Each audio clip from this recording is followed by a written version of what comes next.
My book of short stories by Bradley Bowes. My newest short story.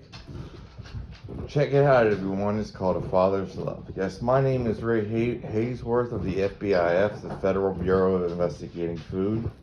I'd say that the meal was overall satisfactory. The chili was exquisitely well presumed, and the shrimp tacos prepared with an essence of finesse, satisfactory to chili standards and my own personal standards of how food should be prepared. In the corner is my business partner there, Dan Leroy. We were hired by the owner of the Chili's Corporation to examine its in-local standards. Yes, thank you. As food critics, our meal has already been paid for. And just between you and me, I think it's going to be a good review.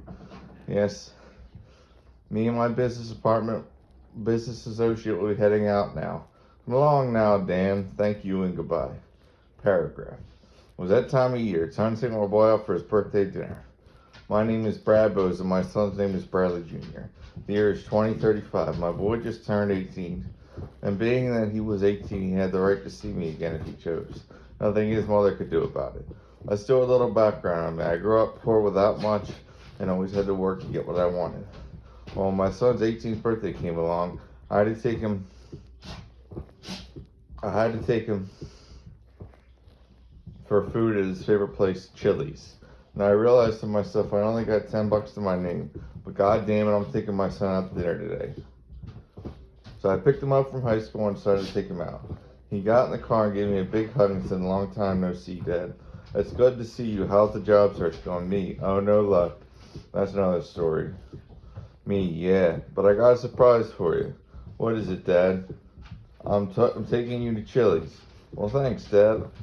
I thought to myself, just a chip off the old block. He's appreciative just like me. Well, I thought to myself, I've done good as a father. So this takes us back to the beginning of the story. We sat down and had a good time. I said my spiel to the manager and got us a free meal. I had already told my son about the plan and he was on board. So everything went according to plan. We got out of Chili's and headed home. And then my son asked me something I'll never forget. He said, "Dad, how did you make it all these years through life?" And I said, "One day at a time, son, one day at a time." And he said, "Dad, I'm scared. I've been really afraid people are after me." And I said, "It's just the illness that runs in the family, schizophrenia. It plays tricks on you." And I comforted him by saying, "Shit happens to me all the time. You're not alone." Well, next thing you know, I passed out on my sofa in my trailer and woke up. My boy was gone. He left a note. "Going to California with my buddies to pursue my music career. Tell Mom I'm dropping out of school." And just like that, my boy left me again. I was mad. I got angry. I tore the trailer apart, but it didn't do no good. That's the last I saw him. Let's fast forward to 10 years. I'm a raging alcoholic and living in my trailer in Delaware. I wake up, I do my workout routine, I smoke my cigarette and think about something I came up with listening to Led Zeppelin in high school. It was a philosophical question. Is it honest to be honest about not being an honest person? My mind started racing. I started thinking about my son's mother and how she left me, and I started thinking, I wish the best for my boy. I hope whatever he's doing, it makes him happy. And then I thought, my old man who died 5 years ago, and the love and dedication he put into my life. The man I am today. And I said to myself, I didn't know my son that well, but I think I did good as a father. Then that saying hit me. I didn't know up from down. I thought to myself, I tried, but am I really a good father? A month later, I got a letter from my son with concert tickets. He got a job for Leonard Skinner, and he'd like to fly me out to California to watch him play. He invited Mom to. A couple weeks later, I saw him play and was amazed. The show was over, and he said, "I love you. Thank you for teaching me everything you know." On the road last week, a guy asked me if I wanted to do heroin with him, and thought back to you and how you always did your own thing and never listened to anyone. I told that guy no. That guy died a week ago from a bad batch of it, and after he asked me to do it with him. So Dad, I just wanted to say, I think you saved my life, and I'm proud of you. And I said, I'm proud of you. You followed your dreams as the best you can. Then he said, how would you like to go to Chili's, Dad? I'll pay. And his mom gave me a big hug. I was a proud father. Bradley Bowes, story by Bradley Bowes. The next story. No ruckus. The next story. It's it's called Men's Creations. If you look through history at some of men's greatest creations, you will realize that we have come just as far as physically possible. There is no further to go at this moment, and no harder to try. All that was a dream to start with. Look at the house you live in. It keeps you warm, comfortable, safe. What would you do without it? Men's greatest creation, the automobile, for example. Nearly self-reliant when it has gas and is put together properly. My biggest question is, why do you spend so much time and so much money worshipping men's greatest creations when we were only created by men like ourselves, our equals? They work just as hard on them as the poor man who's a ditch digger, but yet the automotive carrier monopolizes the planet. Isn't a ditch digger? No, Ruckus! The digger just as important as the automobile creator. It may have been a better idea that the car creator had, but the ditch digger put in just as much effort. Has the universe made us all equal or not? If not, why? Joke. What do you call George Washington as a blacksmith? A foundering father. Story. In the narrative poem of Blue-Eyed McNitty. Jokester pulls pranks on people, keeps to himself. There once was a man named Henry McNitty. People called him Blue-Eyed McNitty. Our story starts on January 4th, 1974. Henry was 15 years old, and he was a sophomore in high school. An avid reader and listener of classic rock. He was a peculiar gentleman who would study people, their every move, and keep them in his journal for later use in his writings. One time he was in his hallway at school and purposely poured water out of the floor in a cup. He wanted to see how many people would warn each other about the water on the floor.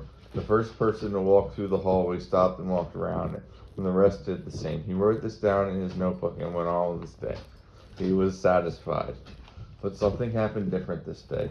The day before, he had an altercation with another student named John Beltman. Beltman was known for his ability to mess with kids. He would run through the hallway and punch kids in the arm as hard as he could because he was bigger than them. He would call them effing faggots and do this every day. The teachers would never say anything. Henry told him in the class they had together he needed to stop messing with other kids. It wasn't very nice. Beltman just responded with, "You got a problem, mother effer?" That's all that was said. Later that day, Beltman was running through the hallway looking for his next victim when he slipped and fell on Henry's water experiment.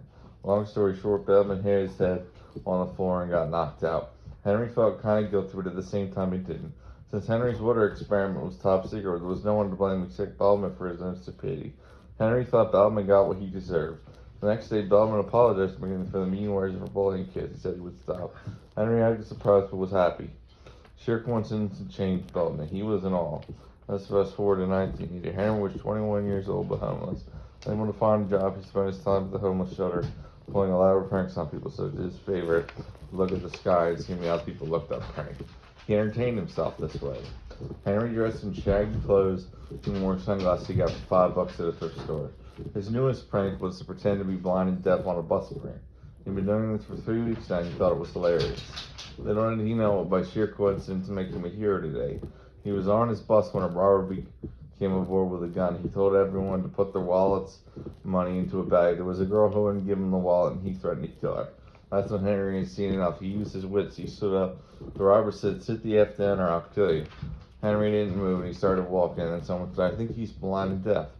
The robber let him walk towards him. He got right into the robber using his best acting skills, wobbling with a cane. The robber believed every word. Next thing you know, Henry punched him in the face and got the gun out of his hand.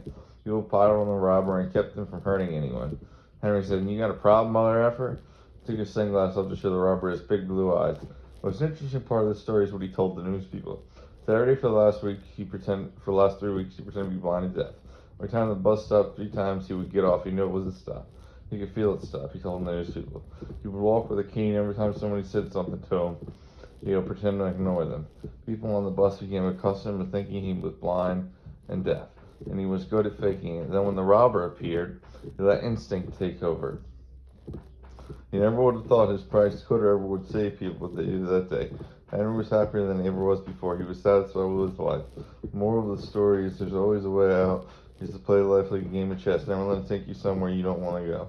McNitty now lives his days as a police detective, dealing with the head of criminals and solving elaborate cases. My comic book. Scientist invents way to harness electricity through gravity using the space-time continuum. Uses gravity harnessed like radio waves to generate electricity. Using electricity to power his suit that gives him power over gravity. He can fly and has super strength. Music Man, musician who has power over sound waves and heals comrades with his music.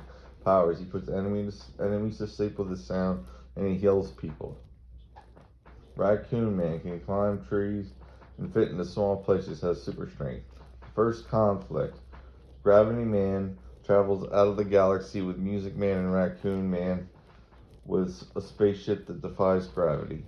There he gets in trouble with an alien race. Gravity Man lifts up alien soldiers and drops them on the ground. Raccoon Man is injured. Music Man heals him. A week later they return to Earth to find out that a terrorist group is plotting. Raccoon Man infiltrated bunker and collects information. Gravity Man and Music Man take out all the terrorists before there is an attack on Baltimore. A villain appears. After this, an evil temptress named Priscilla. She infatuates Music Man's mind. He starts writing songs about her. Raccoon Man and Gravity Man take him to the planet Geranium to help fix his mind. Will Gravity Man and Raccoon Man save Music Man? Find out in the next issue of The Strange 3, Part 2 comic book. Gravity Man invents time travel. Goes back to Egyptian times where he's enemies with Raccoon Man and Gravity Man. And Music Man. There he learns the secrets of the universe from the Pharaoh. The Pharaoh says that Jesus and God and the devil were all aliens who traveled out of the galaxy to colonize Earth. Ruckus! Jesus and the devil were brothers. In the beginning,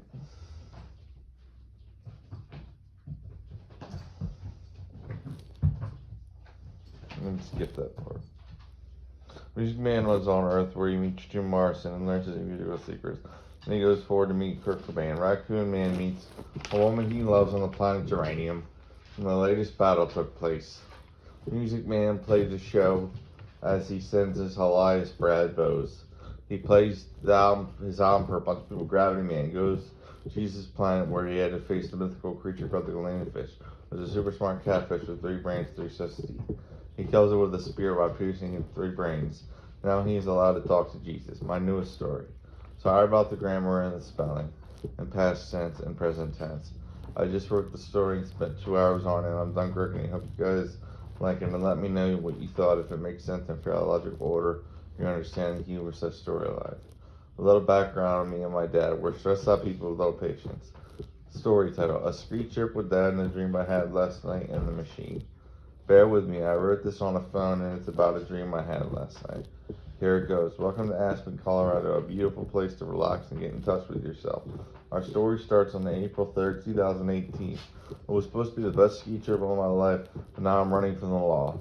I hadn't been skiing for 8 years, but I figured, what the hell, I'm going to get out the old snowboard. Me and my dad are going to hit the slopes. I'm 22 now, 230 pounds, 6'1", a lot taller and heavier than I used to be. I figured I guess I'll ride a skateboard behind a golf cart going 20 miles an hour, which I did last year, so I'll be fine. So I got packed and I got my old snowboard out of the closet. It was a little short for me, but I said, screw it, Why doesn't grow on trees. I'm not buying a new board. My boots were a little small, but I shoved my feet into them anyway. We got packed and we were on our way to Colorado full of glee. We got on the plane, everything went fine. We got off the plane, still everything fine. We got to the hotel and got ready to hit the slopes. My dad was a little nervous. He had said a couple of years before he was afraid if he ever fell down skiing again, he would die. He's always been afraid he'd die from something ever since I was a little kid. And he was in better shape now than he was before, and he's fallen on worse things like my old motorcycle. So I assured him he'd be fine. We got to the hotel, long story short, then hit the slopes. We got lift passes and we're ready. We went down the first hill, an intermediate hill through the woods. I was snowboarding just as good as I used to, and my dad was skiing pretty good too. Then Dad said, hold on, I gotta get something out of the car. You just keep skiing. I said, okay. Then I thought to myself, I'm ready to take a video of me going down a double diamond. It's sketchy, but I can do it. I like to film things I do that are cool. I got my phone out and commenced to get on the lift, and my boot shoelace got wrapped around the lift chair. I was too preoccupied with my phone that my 2 small boots got untied, and it was too late to tie them because it was time to get on the lift. I was stuck on the lift. I tried to unwrap it from the inside of the chair, but I couldn't. I took off my boot, got off without a boot. A nice gentleman stopped the lift, got my boot untagged, and I put it on and was ready to film ski. I started going down the hill when I noticed something fishy. The ski resort's Christmas lights were still up, and it wasn't Christmas. I got to the bottom of the trail, and there was this huge chunk of machinery that looked like a wood chipper to me. It was designed for skis only, and designed to lift them up and put them on a conveyor belt and take you on a little like roller coaster ride. I did not know it was for skis only because there wasn't a sign, and it talked about it nowhere in the pamphlet. I got into it with issues. A few minutes later, this hot lady who worked there said to me, "This for skis only," but she only said that after I got on. I was having trouble. She stopped the machine. I got off. She was mad and yelling when I said, "What the fuck is that thing?" It was Ruckus. No. It was a sign for skis only. I nearly died. She said, "I understand your frustration, sir, but don't curse at me. Never mind, it's too late. You have to leave." I said, "What the fuck? Me and my dad paid $70 a piece of ski here. So come back next winter, we'll give you a free 1-day pass." Listen to the lady, we're only here once. We're from New Jersey. We're not going to be here next winter. That's not going to work. So she said, "Well, I don't know. So tell you, sir, but allow me to the checkout area, and we'll get you that 1-day pass." So I nodded. Thought to myself, "Fuck that. I'm going to keep skiing." Followed to the end of the trail. Halfway up to the checkout area, me on a snowboard, her on skis, and as soon as she wasn't looking, I took a beeline for the drain part. That was on an even lower part of the mountain. I found out later it was near a road leading to a secluded lift in the parking lot near where I parked on a separate slope different from the other ones I had gone down before. It was one of those weird mountain ski setups where you had to walk up steps to the ski lodge and then ski to the checkout area in the middle. Then you had to walk down more steps to the parking lot for all you questioners of things. So I thought to myself, screw it up. I'm skiing this sucker. Screw that later, breaking the law. I got halfway down train park, 4/4 of the way to the parking lot. On the top of the mountain, when I noticed another one of those pieces of machinery blocking the track. I thought, fucking A. I mean, you couldn't put a snowboard on because they had a ski-shaped conveyor belt, but I had no other options. I couldn't go back up the hill. That lady would be waiting for me. And I'm not climbing that freaking thing. It's slipping every 2 minutes. I couldn't go around it because of the concrete structure holding it, so I decided to go through it. I had a couple feet through it, and then I thought, this is sketchy. My board was getting caught, so I took off one of my boots and walked with it. Then it got more intense. I saw it went up and down into a building. I said to myself, that's not going to happen. So I climbed to a part where I had to climb with the machinery, not knowing what it was doing or the layout of the thing. I ended up near the machine, near a big sign that said no climbing. I got to the top and tried to figure out a way to get out. Then I slipped and fell on my ass. Then I was 2 feet from the engine giant fan and my jeans got caught in it. I ripped them near the calf. I got away from the fan line. I looked up and noticed the machines were on every side, so I yelled, "No!" After this, I was doing the most dangerous things ever to stay alive on the machine. Jumping things, climbing things, and I got to the end of the conveyor belt. But yes, I'm finally free. I'm done with this place. When I cut more feet and I would have been free, then the skier ran into me going 5 miles an hour on the conveyor belt. He was pissed and started yelling at me, saying, what the hell? You're not supposed to have a snowboard on here." Then I told him to shut the hell up. Then he tried to attack me. We got in a tussle. And I grabbed one of his ski poles and hit him in the head. He got knocked out and he was laying down on the ground, and the machine caught him, pulling him on its way up. I tried to reach him, but I couldn't. I thought, this is bad. I got to the end of the machine, back to the snow for help. When I got off the thing, 4 big ski guys were waiting for me, and they said, "We saw what you did." I said, "What?" They said, "We saw what you doing stuff you weren't supposed to do on the ski belt, climbing stuff and using a snowboard. It's not meant for them." As I said this, I heard the sound of someone being tripped up through a giant fan, so I ran. They chased me and I got to the road. There was my dad walking back from the car. He said, "You ready to do some skiing, boy?" I said, "Dad, we gotta go." I'll explain in the car. He said, "Slow down, what are you talking about?" He said, he saw the security guards running behind me and heard cop sirens. He said, "We gotta go. I shouldn't have brought the..." He said, "We do gotta go. I shouldn't have bought that weed from that homeless guy." My dad doesn't actually smoke weed, but in the story he does. I said, "Dad, never mind that. It's fucking Colorado." So we got in the car and sped away, never to return to Colorado ever again. I told Dad what happened in the car, and he yelled at me and then said, "It's okay, son. They're not going to catch us. We're on a mission from God. We're never going back to that dump again. They still got their Christmas lights on, fucking bastards." Part 2 of my stand-up comedy routine. So I live in Maryland, grew up in Maryland. Today my dad was saying, "Hey, look at Tim with all the sticks. I wonder if you can still burn in our neighborhood." I said, hell yeah, you can. This is Maryland, you can do anything. Don't you remember that old World War II veteran we knew burning a tire in his fire pit? He said, hey, Brian, you see has a tire in there. And he said, God bless America. Anyway, I was saying that to my dad, yeah. I was saying to my dad, yeah, you can do anything in Maryland. I think in New California, you can do anything in California, but you might get a lecture. That still doesn't mean you can't do it. So I was in California burning a tire a few years ago. David comes to me and says, I see you're exercising your rights, but I must tell you, man, it's very bad for the environment. He says, as he's smoking a joint blowing in my face. See the logic here, and I say to the hippie, hey, you know what's really bad for the environment? You polluting your brain and lungs with it. Does it ever occur to you that poisoning your brain and lungs just bad hurting the environment? Now, I smoke cigarettes, so I'm not saying I'm better than you. But if I want to burn a tire, God damn it, I'm going to do it. I don't need you telling me not to. So he said to me, hey man, you smoke cigarettes, it's really good for the environment because it kills people. Power to you, and then he walks away. Moral of the story is everything is bad, everything is good. Nobody's perfect, but damn, if I want to burn a tire like the redneck I am, I don't need your flowery ass lecturing me. We're all just trying to live, so I don't think you're better than anyone. Other people, because we're all different. It doesn't mean we're good or bad. We're all just different. So I think back to the hippie and think, man, maybe we're just not so different. We're all just a product of our environment and just trying to get by. Just keep burning your tires and your joints. I don't give a crap. And more good night. My other stand-up comedy routine called Golf at a Young Age, and in the perspective of my 10-year-old I, titled How Golf Killed Me. I don't know how many of you people have ever played golf, but it's the most frustrating sport on the planet. But to top that off, I played with my dad, a man who worked at a nuclear power plant as an operator for 30 years. His stress level was through the roof almost 24/7. I mean, he was the difference between a nuclear meltdown or not. One little mistake, thousands of people dead from radiation, their skin falling off, cursing at the side, saying, God damn it, should have moved to Colorado.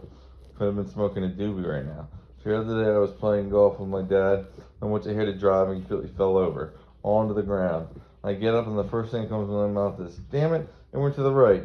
Like I was more concerned about having to trek through the woods, not losing your spirit than the possible concussion I just got. It's like going to war, man. That's the stress that puts me under. It's like this. It's like, God damn it, an alligator just bit my leg off. Would you look at that? I'm on the green. I can see it's par 5 for an 8. Yeah. And there's my dad. Boy, get in the effing golf cart and get out of the sand trap. Your alligator friend hit my ball and get your leg out of the sand trap. It's bleeding all over the sand. How the fuck am I gonna write that up? You know what you do? You need to learn something about golf etiquette and life etiquette, you dumbass. So like I'm standing there one night and I hear whistling noises. And me, what the hell was that? 4. Now I know why they call it a bunker. It's like a bomb. Like that's golf to me. It's like going through war and then you're happy to be done. When you're done, you look back at the hell you went through and say, wow, hopefully I want to do that again. And then you hear, boy, I got another 18 for us to play tomorrow at the Riviera. If we get to the hospital right now, I think we get your legs sewed back on. Gotta watch out for the alligators. You know, my grandpa, your great grandpa, shot one. Man, did he tell me how hard it was to get in his boat. Almost capsized the thing. You know, he would have liked you. He was a good man. I love the fish too. Man, I can remember a time he took us poking. It was all man. We catch a lot of sunfish. A lot of fish. I mean, there were fish everywhere. Bluegills, sunnies. Boy, you listen as I pass out from blood balls. Hold on, son. We'll get you to the hospital. I'll tell you about the rabbit I killed with a rock and my grandma had for supper that night. How she was grinning ear to ear. Next story. When I was a young boy, life was perfect. I had 2 loving parents. Anything I wanted in a great life. But that was a problem later on in life. One of my first memories was eating ravioli out of a high chair next to our old red and green carpet. I loved to fish, go boating, and all that stuff. All my life. When I became older, I became obsessed with the movie The Perfect Storm and dreamed for a long time of doing that and living for a living, though I couldn't. Now, when I turned 18, I got sick with schizophrenia. The worst time of my life. School ended. I left all my friends. My only joy was my music and writing. For those of you who know me, you've probably always thought I was strange with my plays on words and experiments in human nature. When I was a kid, I was very active outside. And now I'm stuck in my mind. The only motivation I get is from eating and smoking. But I think everything in my life has happened for a reason. Sometimes you just have to accept things. I'm a dreamer, a funny guy, but never a guy who loves himself. I try to get joy out of helping others. So if you're reading this, God bless. I hope this gives you some insight. Next story, the Galena fish. The Galena fish was so much a legend so that not even we had heard of it. It was a mythical beast 30 feet long, the relative of the Greenland shark, slow moving but a smart fish. My father and me had been fishing our whole lives, catching catfish, striper, drum, perch, and blues, and hardhead in Chesapeake Bay. We had a secret spot in 15 foot of water near an underwater rock formation. I'd say wherever my dad never liked people to know our secret spot. We fished in the same spot since I was born, until one day we heard of striper near where we were docked, 6 feet of water in an inlet. We thought it would be funny if we caught something in that mucky water, so we gave it a try. I had dreams about catching catfish on our boat while it was docked, so I told my dad. That's what we did. We came back from a fishing trip one day with only 2 striper. Our limit was 4, and that's when it all began. We were very close to the dock where people said they were catching striper, so we gave it a shot. Then minutes went by, and all we caught was a couple perch. That's when my dad's line went slack, and he said, "I think I got something." He pulled on the pole and said, "It must be stagnant from a dead weight." Then he kept yanking on the pole and we felt our boat shake. Thought it must have been the tide. A couple minutes later, the angle of the snag shifted, and he said, "Brad, I think this is a fish." I said, "Whatever it is, it's big. It can't be a drumfish. We're in too shallow of water, and a striper would be pulling your line out like crazy." That's when we saw these 4 giant dorsal fins swimming next to our boat. I said, "Dad, what is that?" He said, "I don't know, but we're getting it in." He kept reeling, and I got the net. He said, "Never mind then, it's not going to be big enough." He reeled for 2 excruciating hours when the fish just gave up and floated on its side at the top of the water. Our boat is 25 feet, and the fish was bigger than it. It looked like some sort of catfish with a giant tail. We thought it was dead, so we used our harpoon gun and tried to stake in its upper lip and attached a rope to it. We're getting ready to pull it in on land with our truck when it went under. I quickly attached the rope to the boat. We were docked, but our boat began to sway up and down as if we were at sea. A devilish laugh came from my dad. "Looks like we got us a challenge." Then everything went calm. 10 minutes went by, and the rope took off again. We saw the fish. I shot it repeatedly with the harpoon gun, attaching more and more ropes to it and tying them off to the boat. The fish let out a shrieking sound so loud it killed our ears. Dad said, "What the hell is that thing?" So I described it on Google. Looks like a catfish with 4 dorsal fins, and what came up was the old Native American legend beast called the galena fish, with teeth like razors and the intelligence of a person.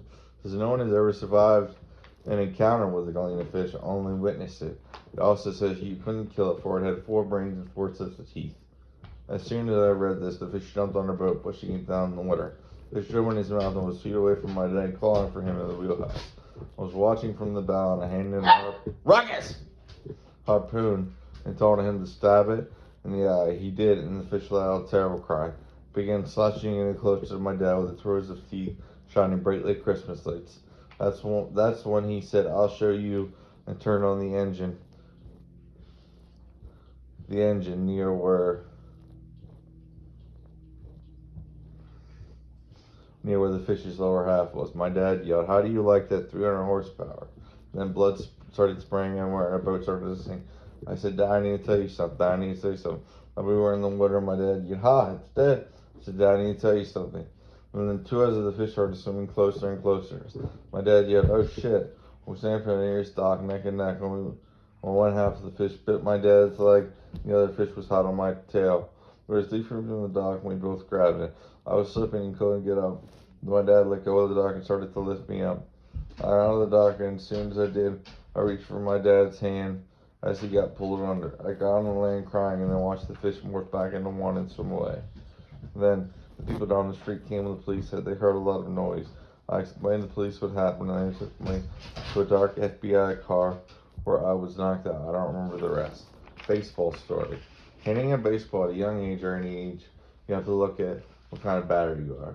You can hit the ball far, but you're not the fastest. You're probably a power hitter, which means you're not going to be bringing in the runs when you get a hit. If you're like I was, it means you're going to be bringing in the runs when you get hit. But like I was when I played on a team, you're tall and skinny. I played in Little League and Babe Ruth. I had to find myself as a hitter. And Babe Ruth wasn't the biggest anymore. Babe Ruth is 300 feet for a home run in center, which is 20 feet shy of a homer at the line at a major league ballpark. I realized as a hitter that I was fast because generally always make contact with the ball. I listened to my coaches develop a swing. I always got my bat loaded in the same spot Got a groove in the swing. My body felt like a rubber band.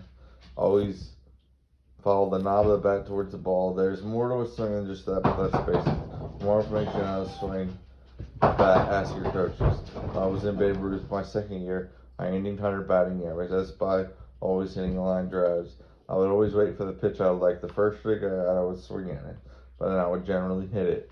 Then, depending on where the strike was, I would decide where I wanted to hit the ball. If it was an outside pitch, I would take it to right. If it was inside, I would take it to left. And if it was down the middle, I'd take it down the middle. Most of my hits were down the middle because in Babe Ruth, the pitch throw right down the middle. Babe Ruth is designed for ages 13 to 15. It's the first time you go from a little league pitching mound to an MLB distance from the plate, and the ball isn't coming as fast. Pitchers in Babe Ruth, my leg threw about 70 miles per hour. Speed of the pitch, it was a matter of timing. I went to the cages every week in practice hitting 60 and 70 mile an hour pitching, and that's when I got my timing down. It's only a matter of hitting the ball. Came with a strategy, you see. I would never swing for the fences because I knew I couldn't hit a home run. I would swing easy and go for base hit. If I had a hit that could be a double, but wasn't a sure bet, I'd only run to first and stay, knowing the more I got on base, the better chance I had to score a run. I knew once I got to first, I could steal second and third. A lot of times I get stranded on base. A lot of times I get batted at home. As a hitter, you have to think about the team, how to score runs, what you're best at, and what's best for the team. If you want to play, you have to prove yourself. I started batting seventh in my first year of Babe Ruth and batting first my second. But I was fast and could hit the ball, and always got on base. I still play on 22 and not on 14, but not on the team, just to get in better shape. I smoke cigarettes now, and I'm gaining a lot of weight. I still have the batting skills I used to, but I'm not as fast. But I make up for hitting the ball far. When I quit smoking, I want to get on a team again. Other things, cigarettes and baseball don't mix. Don't smoke if you want to be a good ball player. I had dreams of playing college baseball with the smoking covered. Anyway, I think everyone in every league should hit the ball at every. I think if everyone in every league hit the ball every at bat and got a base hit every at bat, I think the game would be a lot more interesting, especially for the pros. It wouldn't be a pitching battle. It would be the way baseball is meant to be. I understand it's hard to hit a 95-mile-an-hour fastball than a 70-mile-an-hour fastball, but I think it's a matter of timing and practice. I'm sure the pros do it every day. They just need to think about the team. If everyone, like I did in Babe Ruth, would be a faster, more interesting sport. Next story, the story of Dave, Jack, James, and Captain George. As soon as we all became friends at a young age, we were connected. My name is George Arnold. People call me Captain George. I grew up a normal boy with a hint of sanity, plagued by a wild imagination and a lack of friends. And as old people said, I had an IQ of 76. I was 6 years old when it all started. My earliest childhood memory was my birthday, and it rained for days. Our yard was flooded. It was about a foot deep, and I asked my dad if Dave, Jack, and James could take my little skiff and float it in the yard. He said yes, and we all sat in there pretending to fish. Then my dad gave us some fishing poles, and we found some worms in the yard. We sat there for hours pretending we'd catch something in the yard, something I believe would actually happen. My dad loves because knowing of our imaginations. That was my earliest childhood memory. Let's fast forward to last year. We were all in the biggest predicament of our lives. We were all 21, and I got us into this problem. We're walking into Philadelphia. We came across a woman who said for $10 a piece we could have all we could eat and entertainment. We just had to follow her. Dave said it was a bad idea, but I talked us all into it. We were walking to this building with $0 in our pocket. And next thing you know, something seemed fishy. All the people were wearing raggedy clothes, and the food was stale. It was a raggedy building that looked old, and the wallpaper was falling off the walls. We stayed a couple hours and then decided to leave only we weren't allowed to leave. So at first we panicked, and I came up with a scheme to leave. Dave and Jack stood by the door. Me and James made a distraction. We started jumping like apes, doing all kinds of super stuff while everyone was distracted. Dave and Jack busted the door open and we escaped. We followed behind. As soon as we got outside, the lady in charge was running after us. She went to a nearby house, yelling, screaming to the person who lived there to call the police. She explained we were her children and were very disturbed. She didn't want us hurting ourselves or others. We ran as far as we could to the police station, and we told the cops the lady was locking people up in this building and making them work for nothing if they didn't even steal food. Cops came across the building and said to us, "Good work, boys. You just helped us find Janice Carter. She's been abducting the homeless for years and having them work for her and perform sexual favors for her for nothing, and then she murders them." They arrested her and set everyone free. In the next few hours, we laughed and laughed when we came across a man who seemed to have lost his dog.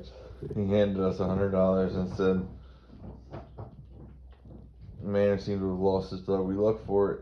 In 5 minutes, we found it. He was so happy. He handed us $100. Said it was going to write us a check for $10,000 for finding his beloved dog. He said all we needed was our bank account information. So we said, "No, this seems fishy. It's like what just happened." We walked away, but I forgot to give him back his $100. But I figured it was okay because we did find his dog. With some money in our pocket, we decided to go home. And James said, "Man, this was a crazy day. This was a crazy day. We could write it down, try to sell it, and it could be turned into a play or something." And I said, "I'll write the soundtrack." We hung some paper and a pencil and spent the next 3 hours writing down what happened to us. We walked into a we walked to a nearby music store, and I worked on the soundtrack. The place was dark, but the door was open. There was no one inside, but we figured it'd be fun to play there because their instruments, because people play their instruments all the time and never have to pay. We figured as long as we didn't steal anything, we'd be fine. Played, and they got a good soundtrack. We loved our story, and there were names on it and addresses on it. And we went home to our apartment. A couple of days later, the police came to our apartment, said they had seen it all. I had broken into the music store and sold $1,000 worth of cash. We said we didn't steal anything. They said they had proof. We left our paper with our addresses and names on it, the paper for the story. We went to court, and they decided the best thing to do for us was to put us in a psychiatric hospital. Now, I know some of this story is jumbled. This is just how I remember it. 10 years later, we got it out, and I said to Dave, "Hey, you remember that time we all went fishing in my backyard?" And he smiled and grabbed my nose like he did when we were kids. And I started screaming, and James and Jack started laughing. We continued to walk. All of a sense of nostalgia, we were all happy again. Just like that, just like when we were kids, not a care in the world. The story was inspired by a dream I had having a crappy Valentine's Day.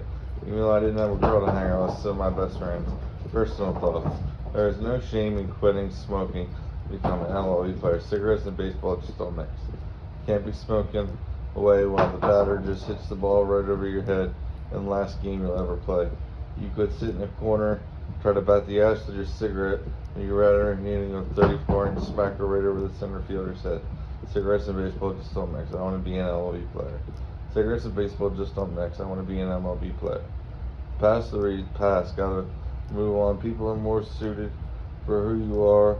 A broken bread was trying to play. People put you down, don't understand all your art. All you gotta understand yourself. Friday, one at ice cream stand interview. 0789. I'm nothing. 4 boxes of white cheddar, red brown mac and cheese. 4 in C major. Ruckus! 1, 5 in G major. Electric plug, 4-prong, mail around 30 amps. Humble 3 o'clock, meet Luke Central Park, 105 Broadway. 7 ounces cream tartar, 1 cup water, teaspoon soda ash.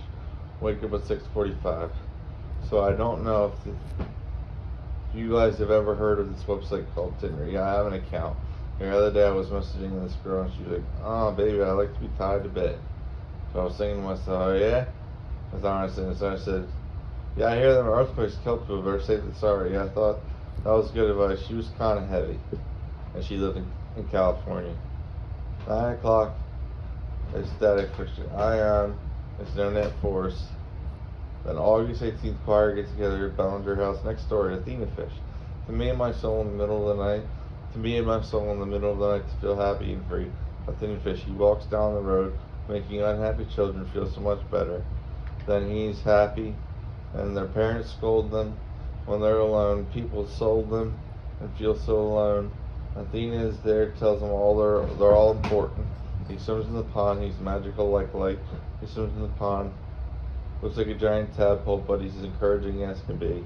He looks like a giant tab. All the children are gonna. He tells all the children are gonna be something one day. All the children. Night. Athena Fish is magical and free. He'll make all your dreams as real as can be. Then you'll feel happy. A giant tadpole fish It's also a dog but never dies. Very ancient, meets young Bradley Rose as a kid, teaches him how to stand up for himself against people who put him down. They meet while he's swimming in a pond. He becomes a beloved member of the family and dies and is born each time. Invention: batteries that take small amounts of electricity over long periods of time and save up more voltage than is put in. Gravity harnessed by a new material affected by gravity differently to produce electricity. There has to be a meaning. Space has no gravity. Two-way fan whirlpool machine. Next story, the invention. The year is 2056. A man has just colonized Mars, and the credit for this feat belongs to a seemingly peculiar man named Dan Richardson.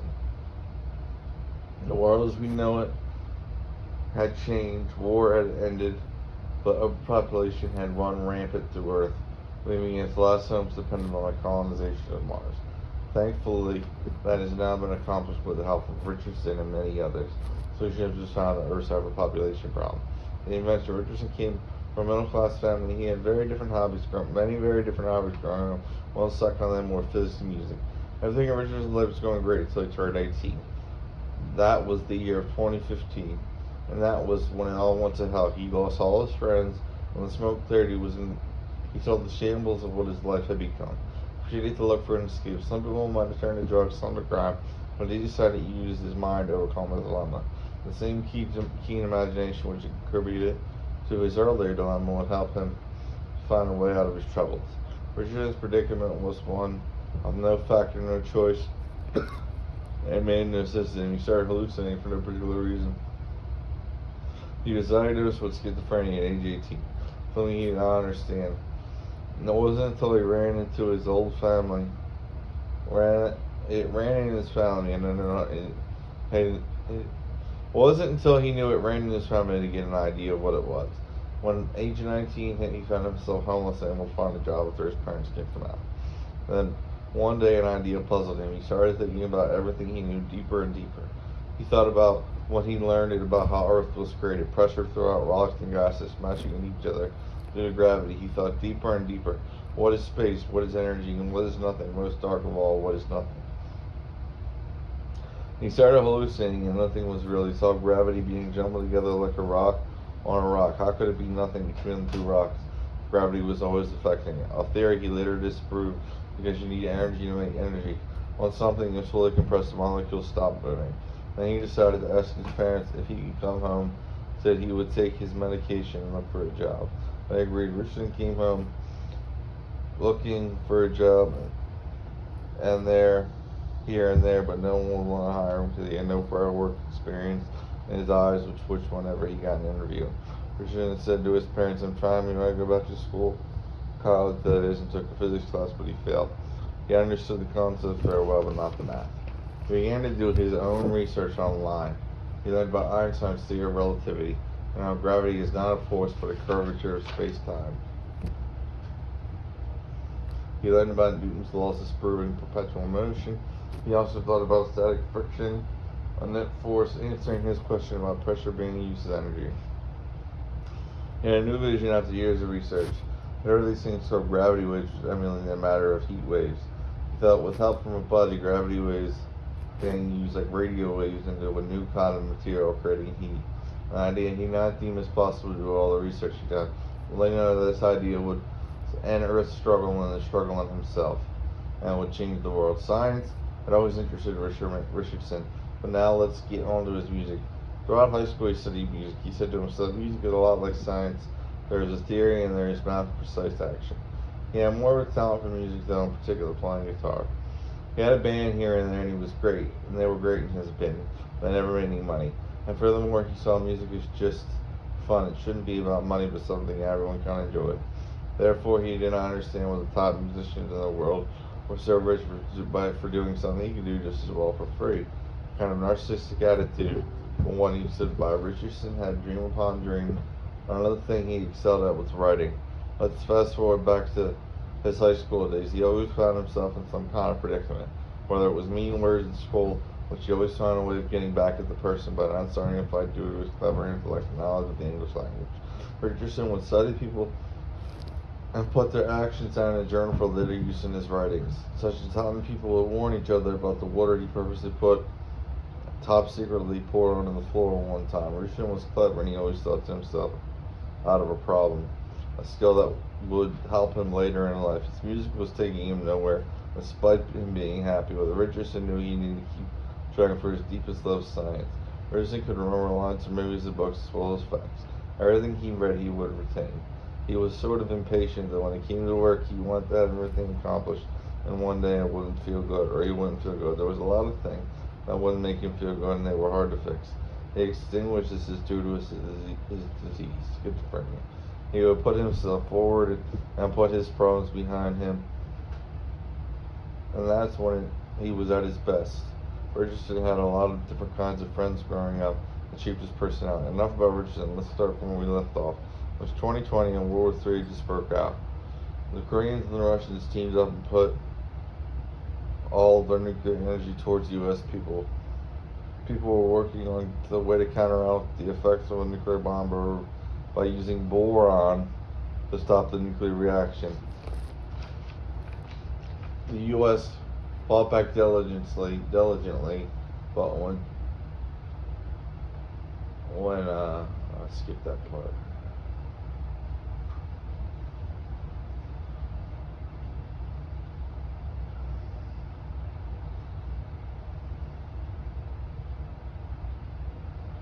Let's go into Richardson's darker side. The first hallucination he had was his parents were trying to kill people. So he ran away to Philadelphia thinking they were neo-Nazis and bad Freemasons. Saw images of his father eating people raw as a satanic ritual. They forced Richardson to be a part. Richardson lived on a whim, and he felt what he felt was best. He did so but in real life he ran, trying to outrun his demons. Richardson saw Satan himself that day. Richardson thought in later years that you have to overcome your darkest evil to reach the light. He saw his darkest evil and overcame it. He thought the same was true for everything. Like if people can handle you at your worst, they deserve you at your best. Same with history. And even if the Bible thought history, and even the Bible he thought was more than just a story. God overcame Satan for a reason, and he would overcome his demons for the better of mankind on a small level and big level. The next hallucination he had was about Nazis, him being in World War II in a concentration camp, pulling back on the chains everyone was chained to, and everyone in unison pulling back on the chains, creating a body of people overcoming the Nazis. He also saw visions of Egyptian pharaohs, where he was the pharaoh with a friend he met in the hospital he was at. His friend explained to him that all he was seeing was his previous lives, and this one's going to be better than them for sure. An idea he didn't believe but thought was interesting. Richardson thought you had to go to hell before you get to heaven, based on the lyrics by Steve Miller Band. Richardson's life was fate. Thought we're all fate. It's okay to not be okay and make it through like we had before. Richardson thought of himself as a kind of superhero in that moment. The truth was he felt inferior to everyone, but at the same time felt equal, even though he had never accomplished anything in his life, graduating high school until his later years. This really lowered his self-esteem, but at the same time, fate was the reason for everything. Sometimes he lived in a fantasy world. He thought, is that really all that bad? He thought. Richardson came back to reality when he hit 20. His medication really started working, and he tried to bridge the gap between imagination and reality. And he hit the world harder than ever before. And his music, writing, and science things he was best at. Would read books about famous rock musicians such as Jim Morrison and think about how his life was similar to theirs. Richardson was good at writing imagery, but never ending his stories. He never saw the future, he only lived in the now, which was good and bad. Richardson would watch the movie The Wall by Pink Floyd and think, is there anybody out there? He had just finished all his first solo album on guitar and was proud, but then boredom hit him and lack of motivation left him scrounging for a way out of his self feelings. He wanted the book to end, but he didn't know why. He was sick of it, but at the same time, he wasn't. Like an abstract tapestry on the mind of God, He just wanted to be recognized for something, but it didn't want it to cause him pain. But life can be pain. He never felt good enough. He was alone. He didn't know what to do. The book was the book, and he was talking nonsense and wanted his hopes and dreams to take place with little disappointment from his parents as possible, or anyone. He thought, man, this is heavy. The book couldn't end though. The book was life. He kept on living with every excruciating detail and just wanted to feel good, but didn't know how. He thought everyone gets bored and annoyed, but if you're telling your story, is it really that bad? Thank you for reading this. I hope it helps you understand me better and yourselves too. An invention letter written to NASA by Bradley Bose and Steve Chunamaka. To whom it may concern, we come with what we think is an interesting idea, however, we do not have the expertise to fully develop it. We're wondering if you could help us find resources that would help us in this endeavor. The idea concerns using gravity, such gravity waves, and the associated spatial distortion as an energy source. We know that the desired output would have to be either heat, movement, or the production of actual electricity. The idea involves creating a substance that would interact with the spatial distortions commonly described as gravity. We're wondering if you could suggest any source material that might be related along the lines of this inquiry. Our other theory of ours is that we could use gravity like a radio signal to pick it up. Gravity similar how LIGO uses it in Washington, D.C. does it. In this case, we would try to use gravity and produce it into something tangible. I'm aware that it is a force, but a minute force. But I think if we were able to pick it up over a large location, it would be stronger. Basically, if you imagine a waterfall falling almost moves of gravity and shows you how it's reacting to the water. Imagine if you could cut out the water and harness just the gravity through what I just described. And in the beginning of paragraph 2, if you can imagine the way the moon's gravitational force pull affects the ocean, you would realize that it must have a good amount of strength. And if we could use it to harness electricity, it would be the newest, best renewable resource. Me and my friend who came up with this idea to study it in books and on the internet as much as possible. But you're not an expert, so why are we wanting your opinion? Last theory is that we can use gravity, how LIGO does, to research the history of the universe, but reverse it and send signals further than we ever become. I want 1 million copy of my CD. Music I think could be broadcast in the universe than people have ever gone before. After all, everyone understands music, right? Jokes I have written. What do you call a monkey who's afraid of everything? A chimpanzee. Also, there was once a man named Mr. Schmine. He made a bet. He won the lottery back in '89. When he won, he said Schmine.